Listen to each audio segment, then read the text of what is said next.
ರೈತ ಇರದ ನಾಡೇ ಇಲ್ಲ, ರೈತ ಬೆಳೆದ ಬೆಳೆ ತಿನ್ನದವರೇ ಇಲ್ಲ, ರೈತ ಎಂದು. ನಮಸ್ಕಾರ. ಕೊಪ್ಪಳ ಜಿಲ್ಲಾ ಯಲಬುರ್ಗಾ ತಾಲೂಕು ವಣಗೇರಿ ಗ್ರಾಮದಲ್ಲಿದ್ದೀವಿ. ವಣಗೇರಿ ಗ್ರಾಮದಲ್ಲಿ ಯಾಕೆ ಬಂದಿದ್ದೀವಿ ಅಂತಂದರೆ ಇವತ್ತು ಔಡ್ಲು ಕೃಷಿ ಬಗ್ಗೆ ನಿಮ್ಗೆ ಮಾಹಿತಿ ಕೊಡೋದಕ್ಕೆ ಬಂದಿದ್ವಿ.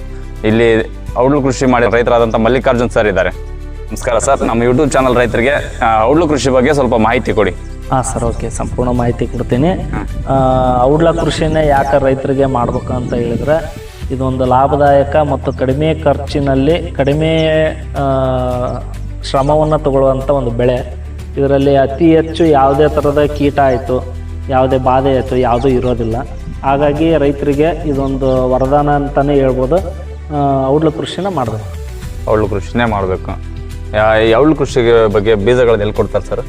ಸರ್, ಇದು ಔಡ್ಲ ಕೃಷಿ, ಇದು ಔಡ್ಲದ್ದು ಬೀಜ ನಮಗೆ ಬೈಬ್ಯಾಕ್ ಸಿಸ್ಟಮ್ ಇರುತ್ತೆ. ಇದನ್ನು ನಾನು ಕನಕಗಿರಿಯಲ್ಲಿ ಬೀಜ ತೊಗೊಂಬಂದಿರೋದು.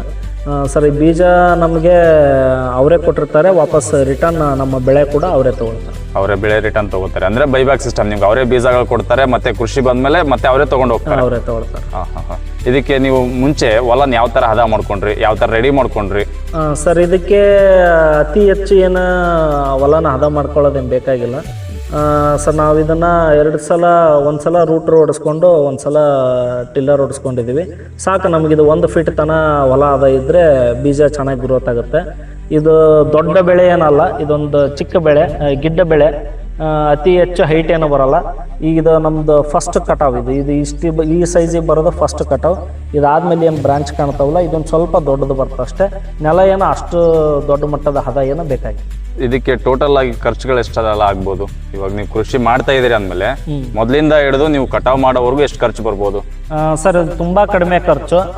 ನನಗೆ ಇದು ಮುಂಚೆನೇ ನಮ್ಮ ಎಲ್ಲ ಡ್ರಿಪ್ ಇದ್ವು. ನಾನು ಇದನ್ನು ಹನಿ ನೀರಾವರಿ ಮಾಡ್ಕೊಂಡಿರೋದ್ರಿಂದ ಡ್ರಿಪ್ ಹಾಕೊಂಡಿದ್ದೀನಿ. ನೆಕ್ಸ್ಟ್ ಬೀಜದ್ದು ನಮಗೆ ಇದು 500 ರೂಪಾಯಿಗೆ ಒಂದು ಪಕೆಟ್ ಸಿಗುತ್ತೆ ಸರ್. 5 kg ಇದು ಎಕರೆಗೆ 2 ಪಕೆಟ್ ಹೋಗುತ್ತೆ. ಇದು ನಮ್ಮದು ಟೋಟಲ್ 2 ಎಕರೆ 18 ಗುಂಟೆ ತೋಟ ಇದೆ. ನಮ್ಗೆ ಇದಕ್ಕೆ 4 ಪಕೆಟ್ ಬೀಜ ಹೋಗಿದೆ. 4 ಪಕೆಟ್ ಬೀಜ ಹೋಗಿದೆ. ಇವಾಗ ಹನಿ ನೀರಾವರಿನ ಯಾಕೆ ಆಯ್ಕೆ ಮಾಡ್ಕೊಂಡಿದ್ದೀರಿ ನೀವು? ಸರಿ, ನೋಡಿ, ಕಡಿಮೆ ನೀರು ಇರೋರು ಹನಿ ನೀರಾವರಿ ಮಾಡಿಕೊಂಡ್ರೆ ತೇವಾಂಶ ಬೇಗ ಆರಲ್ಲ. ಮೊದಲನೇದಾಗಿ ತೇವಾಂಶ ಬೇಗ ಆರಲ್ಲ. ಆಮೇಲೆ ಗೊಬ್ಬರನ ನಾವು ಡ್ರಿಪ್ನಲ್ಲೇ ಗೊಬ್ಬರ ಕೊಡ್ತೀವಿ. ಆಮೇಲೆ ನಮಗೆ ಖರ್ಚು ಕಡಿಮೆ. ಆಮೇಲೆ ಜಾಸ್ತಿ ಪದೇ ಉಳುಮೆ ಮಾಡೋದಿರಲ್ಲ. ಈಗ ಹನಿ ನೀರಾವರಿಗೂ ನಾವು ನೀರು ಕಟ್ಟೋದಕ್ಕೂ ಏನಾಗುತ್ತೆ, ನೀರು ಕಟ್ಟಿದರೆ ಜಾಸ್ತಿ ಕಸ ಜಾಸ್ತಿ ಬರುತ್ತೆ. ಹನಿ ನೀರಾವರಿ ಮಾಡಿದ್ದೀವಲ್ಲ, ನಾವು ಬೆಡ್ ಸಿಸ್ಟಮ್ ಮಾಡ್ಕೊಂಡು ಹನಿ ನೀರಾವರಿ ಮಾಡಿದ್ದೀವಲ್ಲ, ಕಸನೂ ಕಡಿಮೆ ಬರುತ್ತೆ, ಇಳುವರಿನೂ ಚೆನ್ನಾಗಿ ಬರುತ್ತೆ. ಇವಾಗ ಗೊಬ್ಬರ ಸಿಸ್ಟಮ್ ಅಂತ ಹೇಳಿದ್ರಲ್ಲ, ಯಾವ ಥರ ಗೊಬ್ಬರ ಯೂಸ್ ಮಾಡ್ತಿರಲ್ಲ? ಮಾರ್ಕೆಟಲ್ಲಿ ಸಿಗೋ ಗೊಬ್ಬರ ಯೂಸ್ ಮಾಡ್ತಾ ಇದ್ದೀರಾ? ಸರ್, ಈಗ ನೋಡಿ, ನಾವು ಬೀಜ ಬಿತ್ತಬೇಕಾದ್ರೆ ಅಷ್ಟೇ ನಾವು ಇದಕ್ಕೆ 20-20 0-13 NPK ಕೊಟ್ಟಿದ್ವಿ. ಅದು ಬಿಟ್ಟರೆ ನಾವು ವಾಪಸ್ ಯಾವುದೇ ಥರದ್ದು ಗೊಬ್ಬರ ಕೊಟ್ಟಿಲ್ಲ. ನಾವು ಗೊಬ್ಬರ ಕೊಡೋದು ಮಾತ್ರ ನಾವು ಆರ್ಗ್ಯಾನಿಕ್ ನಾನೇ ಗೊಬ್ಬರ ರೆಡಿ ಮಾಡ್ಕೊಳ್ಳಲ್ಲ ಸರ್. ಇವಾಗ ಬೀಜ ನೀವು ಹೊಲ ಉಳುಮೆ ಮಾಡ್ಬೇಕಾದ್ರೆ ಬೀಜ ಗೊಬ್ಬರ ಹಾಕಿದ್ದೀನಿ ಅಂತ ಹೇಳಿ, ಯಾವ ಥರ ಹಾಕಿದ್ರೆ ಗೊಬ್ಬರನ? ಬೀಜ ಹಾಕೋದಕ್ಕಿಂತ ಮುಂಚೆ ಹಾಕಿದ್ರೆ, ಬೀಜ ಹಾಕಿದ್ಮೇಲೆ? ಇಲ್ಲ, ನಾವು ಡ್ರಿಪ್ ಹಾಕ್ಕೊಂತೀವಲ್ಲ, ಡ್ರಿಪ್ ಒಂದು ಹೋಲಿಂದ ಇನ್ನೊಂದು ಹೋಲಿಗೆ 1.5 ಫೀಟ್ ಇರುತ್ತೆ. ಒಂದು ಹೋಲ್ ನಾವು ಬೀಜ ಊರಿಸ್ಬೇಕಾದ್ರೆ ಆ ಹೋಲ್ ಹತ್ರನೇ ಗೊಬ್ಬರ ಹಾಕೊಂಡು ಬೀಜ ಊರಿಸಿದ್ರೆ ಎಷ್ಟೆಷ್ಟು ಒಂದೊಂದು ಬೀಜಕ್ಕಿಂತ ಒಂದೊಂದು ಬೀಜಕ್ಕೆ ಎಷ್ಟು ಗ್ಯಾಪ್ ಬಿಟ್ಟಿದ್ದಾರೆ, ಎಷ್ಟು ಡಿಸ್ಟೆನ್ಸ್ ಮಾಡಿದ್ದೀರಾ? ಇಲ್ಲ ಸರ್, ಡಿಸ್ಟೆನ್ಸ್ ಏನು ಮೇಂಟೈನ್ ಮಾಡಿಲ್ಲ. ನಾವು ಡ್ರಿಪ್ ಪೈಪಲ್ಲಿ ಏನು ಹೋಲ್ ಇದಾವಲ್ಲ, ಪ್ರತಿ ಹೋಲಿಗೂ ಒಂದೊಂದು ಬೀಜ ಊರಿಸ್ಕೊಂಡಿದ್ದೀರಾ? ಇದು ಗಿಡ್ಡ ಬೆಳೆ ಅಲ್ಲ, ನಮಗಿದು ಬೀಜ ಹತ್ರ ಊರಿಸ್ಕೊಂಡ್ರು ಏನಾಗಲ್ಲ. ಇದು ಹಬ್ಬ ಅಂದರೆ ಒಂದು 5 ಫೀಟ್ ಬರುತ್ತೆ ಅಷ್ಟೇ. ಇನ್ನು ಹಳೆ ಔಡ್ಲ ನೋಡಿದರೆ ತುಂಬ ದೊಡ್ಡ ಮಟ್ಟದಲ್ಲಿ ಅಂದರೆ ಒಂದು ಗಿಡವಾಗಿ ಬೆಳೆಯುತ್ತೆ. ಬಟ್ ಇದು ಗಿಡ್ಡ ಬೆಳೆ, ಇದು ಬರೋದೇ ಇಷ್ಟೇ ಹೈಟು. ಇದು ನೆಕ್ಸ್ಟ್ ಕಟಾವು ಏನಿಲ್ಲ ಅಂದ್ರೂ ಇನ್ನೂ ಒಂದು ಸ್ವಲ್ಪ ಮಿನಿಮಮ್ ಅಂದರೆ ಇನ್ನೂ 1 ಫೀಟ್ 2 ಫೀಟ್ ಎಷ್ಟು ಫೀಟ್ ಹೈಟ್ ಬೆಳೆಯುತ್ತೆ ಅಂತ ನಿಮ್ಮ ಅನಿಸಿಕೆ ಅಂದ್ಕೊಂಡಿದ್ದೀರಿ ನೀವು? ಸರ್, ಚೆನ್ನಾಗಿ ಬೆಳೆದ್ರೆ ಇದು 6-7 ಫೀಟ್ ತನಕ ಬೆಳೆಯುತ್ತೆ. 6-7 ಫೀಟ್ ಬೆಳೆಯುತ್ತೆ. ರೈತರು ಎಲ್ಲರೂ ಮಾಡ್ಬೋದು ಈ ಕೃಷಿನ? ಸರ್, ಮಾಡಿದರೆ ತುಂಬ ಒಳ್ಳೆಯದು. ಯಾಕಂದರೆ ಇವಾಗ ನಮ್ಮ ಸೈಡ್ ನೋಡಿದರೆ ಶೇಂಗಾ, ಮೆಕ್ಕೆಜೋಳ, ಸಜ್ಜೆ ಇಂಥವು ಎಲ್ಲದಕ್ಕೂ ಕಂಪೇರ್ ಮಾಡಿದರೆ ಔಡ್ಲ ಒಂದು ಒಳ್ಳೆ ಆದಾಯ. ಕಡಿಮೆ ಖರ್ಚಲ್ಲಿ ಬೇಗ ಬೆಳೆ ಬರುತ್ತೆ, ಲಾಭ ಕೂಡ ಜಾಸ್ತಿ ಅಂತ ಹೇಳ್ತಾ ಕೂಡ ಜಾಸ್ತಿ. ಓಕೆ, ಈ ಗೊಬ್ಬರ ಅಂತ ಹೇಳಿದ್ರಲ್ಲ ನೀವು, ಇವಾಗ ಗೊಬ್ಬರ ಯಾವ ಥರ ಬೀಜ ಹಾಕಿದ ಮೇಲೆ ಸ್ವಲ್ಪ ಮೇಲೆ ಬಂದ ತಕ್ಷಣ ಹಾಕ್ತಿರೋ ಏನು ಆಮೇಲೆ ಕಾಯಿ ಬಿಟ್ಟು? ನಾನು ಅದೇ ಹೇಳಿದ್ನಲ್ಲ, ನಮಗೆ ಡ್ರಿಪ್ ಯಾಕೆ ಅನುಕೂಲ ಆಗುತ್ತಪ್ಪ ಅಂತಂದ್ರೆ ಸರ್ ನಾನು ರೆಗ್ಯುಲರ್ ಆಗಿ ಅಂದ್ರೆ ನಾವು ಆರ್ಗ್ಯಾನಿಕ್ ಗೊಬ್ಬರ ರೆಡಿ ಮಾಡ್ಕೊಂಡಿದೀವಿ. ಆರ್ಗ್ಯಾನಿಕ್ ಅಂದ್ರೆ ಯಾವ ತರ? ಅದು ಕೋಳಿ ಗೊಬ್ಬರ ಸರ್. ನಾವು ಕೋಳಿ ಗೊಬ್ಬರನ ಏನ್ ಮಾಡಿದೀವಿ, ಬ್ಯಾರ್ಲಲ್ಲಿ ಹಾಕೊಂಡು ಫಿಲ್ಟರ್ ಮಾಡ್ಕೊಂಡು ಅವನ್ನ 5 ದಿವಸಕ್ಕೊಂದ್ಸಲ 6 ದಿವಸಕ್ಕೊಂದ್ಸಲ 10 ಲೀಟರ್ ಏನ್ ಮಾಡ್ತೀನಿ ಡ್ರಿಪ್ಪಿಗೆ ಕೊಡ್ತೀವಿ. 10 ಲೀಟರ್ ಡ್ರಿಪ್ ಕೊಡ್ತೀರಿ. ಅದನ್ನ ನೆಕ್ಸ್ಟ್ ಯಾವ ತರ ರೆಡಿ ಮಾಡ್ಕೋಬೇಕು ಕೋಳಿ ಗೊಬ್ಬರ ಅಂತ ಸ್ವಲ್ಪ ನಮ್ಮ ಯೂಟ್ಯೂಬ್ ಚಾನಲ್ ಅಲ್ಲಿ ಹೇಳುವಂತ್ರಿ, ನಾವು ಅದನ್ನ ಸಪರೇಟ್ ಆಗಿ ವಿಡಿಯೋ ಮಾಡ್ಕೋತೀವಿ. ಓಕೆ, ಇವಾಗ ಇದು ಬೆಳೆ ಬರುತ್ತೆ ಅಂದ್ರಲ್ಲ, ಇವಾಗ ಇಷ್ಟು ಹೈಟ್ ಬಂದಿದೆ, ಇದು ಫಸ್ಟ್ ಕಟಾವ್. ನೆಕ್ಸ್ಟ್ ಕಟಾವ್ ಯಾವಾಗ ಬರುತ್ತೆ? ನೋಡಿ, ಇದು ಕಂಟಿನ್ಯೂ ರೆಗ್ಯುಲರ್ ಆಗಿ ಏನಿರುತ್ತೆ ಕಟಾವ್ ಇರುತ್ತೆ. ಇಲ್ಲಿ ನೀವು ನೋಡ್ಬೋದು, ಇದು ಫಸ್ಟ್ ಬಂದಿರೋದು. ಇದು ಫಸ್ಟ್ ಬಂದಿರೋದು. ಇದರಲ್ಲಿ ನೀವು ಎಣಿಸ್ಬೋದು, ಪ್ರತಿ ಒಂದು ಎಲೆಗೂ ಒಂದೊಂದು ಬ್ರಾಂಚ್ ಬಂದಿದೆ. ಇದೇನು ಬ್ರಾಂಚಸ್ ಬರುತ್ತಲ್ಲ ಸೈಡ್ಗೆ, ಇವಾಗ ಈ ಬ್ರಾಂಚಸ್ ಅಂತ ಹೇಳಿದ್ರಲ್ಲ, ಇದನ್ನ ಕಟಾವ್ ಮಾಡ್ತೀರಾ ಹಂಗೆ ಬಿಡ್ತೀರಾ? ಇಲ್ಲ, ಇದನ್ನ ನಾವು ಇದು ಮೊದಲನೇ ಗೊನೆ ಏನ್ ಬರ್ತಲ್ಲ, ನಮ್ಗೆ ಇದೇ ಒಳ್ಳೆ ಪೀಕ್. ಈಗ ಇದನ್ನ ಕಟಾವ್ ಮಾಡಿದ ತಕ್ಷಣನೇ ಇಲ್ಲಿ ಏನ್ ಕಾಣತ್ತಲ್ಲ, ಇದೆಲ್ಲ ಸೈಡ್ ಬ್ರಾಂಚಸ್ ಇರುತ್ತಲ್ಲ, ಇಲ್ಲಿ ಗೊನೆ ಬರುತ್ತೆ. ಮತ್ತೆ ನೆಕ್ಸ್ಟ್ ಇದಾದ್ಮೇಲೆ ಇಲ್ಲಿ ಬರುತ್ತೆ ಗೊನೆ, ಸೆಕೆಂಡ್ ಕಟಾವ್. ಅಂದ್ರೆ ಇವಾಗ 4-5 ಬ್ರಾಂಚಸ್ ಗಳಿದಾವಲ್ಲ, 4-5ರಲ್ಲೂ ಬರುತ್ತಾ? ಇನ್ನು ಯಾವ್ದ್ರಲ್ಲೂ ಒಂದ್ರಲ್ಲಿ? ಇಲ್ಲ, ಎಲ್ಲದರಲ್ಲೂ ಬರುತ್ತೆ. ಇವ್ ನೋಡ್ಬೋದು ನೀವು, ಒಂದು ಗಿಡಕ್ಕೆ ಏನಿಲ್ಲ ಅಂದ್ರೂ 8-10 ಮೇಲೆ ಬ್ರಾಂಚಸ್ ಇದಾವೆ. ಇದೆಲ್ಲ ಸೇರಿ ಮತ್ತೆ ಒಂದು 10 ಗೊನೆ ಬಿಡ್ತಾವೆ. ಇದ್ರಲ್ಲಿ 10 ಗೊನೆ ಬಿಡ್ತಾವೆ. ಬಟ್ ಫಸ್ಟ್ ಬಂದಿರೋ ಇಳುವರಿಗಿನ ಸ್ವಲ್ಪ ಕಡಿಮೆ ಬರುತ್ತೆ ಸರ್. ಉದ್ದ ಹೈಟ್ ಇಷ್ಟು ಬರಲ್ಲ, ಆದ್ರೆ ಇದ್ರದ್ದು ಆಫ್ ಏನಿದೆ ಇದಕ್ಕಿಂತ ಜಾಸ್ತಿನೇ ಚೆನ್ನಾಗ್ ಬರುತ್ತೆ. ಅವಾಗ ಏನ್ ಮಾಡ್ಬೇಕು, ಸ್ವಲ್ಪ ಗೊಬ್ಬರನ ಜಾಸ್ತಿ ಕೊಡ್ಬೇಕು. ಗೊಬ್ಬರ ಜಾಸ್ತಿ ಕೊಡ್ಬೇಕು. ಅವಾಗ ಯಾವ ತರ ಗೊಬ್ಬರ ಕೊಡ್ಬೇಕು? ನೋಡಿ, ಇದು ಔಡ್ಲಾ ಒಂದು ಎಣ್ಣೆ ದಿನಸು, ಇದೊಂದು ಎಣ್ಣೆ ಪೀಕ್. ಇದಕ್ಕೆ ಜಾಸ್ತಿ ಅಂದ್ರೆ ನಾವು NPK ಮತ್ತೆ ಪೊಟ್ಯಾಶ್ ನಾವು ಏನ್ ಮಾಡ್ತೀವಿ, ಸ್ವಲ್ಪ ಜಾಸ್ತಿ ಕೊಟ್ಕೊಂತೀವಿ. ಇದು ಕಾಯಿ ನಾವು ಮೊದಲೇ ಬೆಳಿಬೇಕಾದ್ರೆ DAP ಅಥವಾ ನಾನು ಯೂಸ್ ಮಾಡೋದು 20-20-0-13 ಹಾಕೊಂಡಿದ್ದೀನಿ ತಳಗೊಬ್ಬರನ. ಬೀಜ ಬಿತ್ತನೆ ಮಾಡ್ಬೇಕಾದ್ರೆ ಇದು ಕಟಾವು ಈ ಸಲ ನಮ್ಗೆ ಈಗಿದೆ ಎಲ್ಲ ಕಟಾವ್ ಸ್ಟೇಜ್ ಬಂದಿದೆ. ಇದು ಕಾಯಿ ಬಲಿಬೇಕಾದ್ರೆ ನಾವು ಪೊಟ್ಯಾಶ್ ಕೊಟ್ಕೊಂತೀವಿ, ಸ್ವಲ್ಪ ಹೆಚ್ಚಿನ ಪ್ರಮಾಣದಲ್ಲಿ ಪೊಟ್ಯಾಶ್ ಕೊಟ್ಕೊಂತೀವಿ. ಡ್ರಿಪ್ ಅಲ್ಲೇ ಕೊಟ್ಕೊಂತೀವಿ.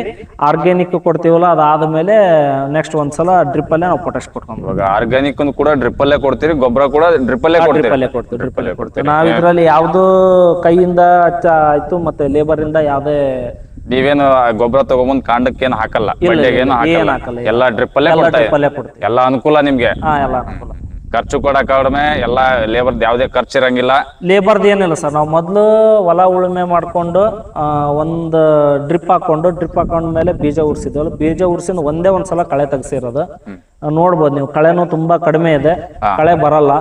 ಅದೇ ಡ್ರಿಪ್ ಹಾಕೊಂಡ್ರೆ ಕಳೆನು ಕಡಿಮೆ ಬರುತ್ತೆ, ಲೇಬರ್ ಖರ್ಚುಗಳು ಉಳಿಯುತ್ತೆ, ಆದಾಯ ಕೂಡ ಜಾಸ್ತಿ ಬರುತ್ತೆ. ಹೌದು. ನೀವು ಇವಾಗ ಎಷ್ಟು ಎಕರೆ ಹಾಕೊಂಡಿದ್ದೀರಾ ಇದನ್ನ? ಸರ್, ಟೋಟಲ್ 2 ಎಕರೆ ಇದೆ. 2 ಎಕರೆ ಹಾಕೊಂಡಿದ್ದೀರಾ. ನಿಮ್ಮ ಅನಿಸಿಕೆ ಪ್ರಕಾರ ಎಷ್ಟು ಇಳುವರಿ ಬರ್ಬೋದು ಅನ್ಕೊಂಡಿದ್ದೀರಾ ನೀವು? ಸರ್, ನನ್ನ ಅನಿಸಿಕೆ ಪ್ರಕಾರ ನನಗೊಂದು 20-30 ಕ್ವಿಂಟಲ್ ತನಕ 20-30 ಕ್ವಿಂಟಲ್ ವರೆಗೂ ಬರ್ಬೋದು. ಹೌದು. ಇದರ ಪ್ರೈಸ್ ಏನಾರ ಹೇಳಕ್ಕಾಗತ್ತಾ ಸರ್?